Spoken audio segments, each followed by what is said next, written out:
One eternity later.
A few moments later. So guys, ngayong araw na to ay Friday.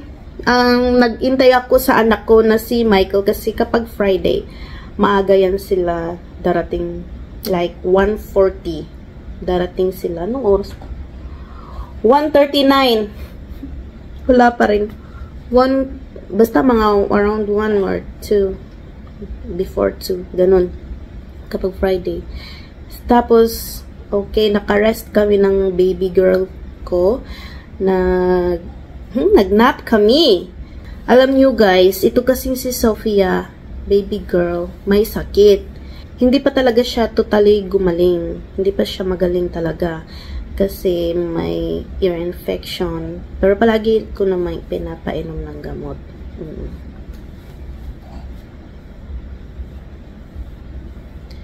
Namiss ko na yung sayaw niya, yung paglalaro niya, gumagawa ng mga mess doon sa nasa floor, yung mga toys niya. Hindi ko nakita kasi gusto lang niya mama, mama, mama. Dede, dede, dede. Right now, she's breastfeeding, busy. Yum. Ayun guys, sana gumaling na to, no? Okay, right now, naghihintay ako kay Michael. A few moments later.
A few moments later.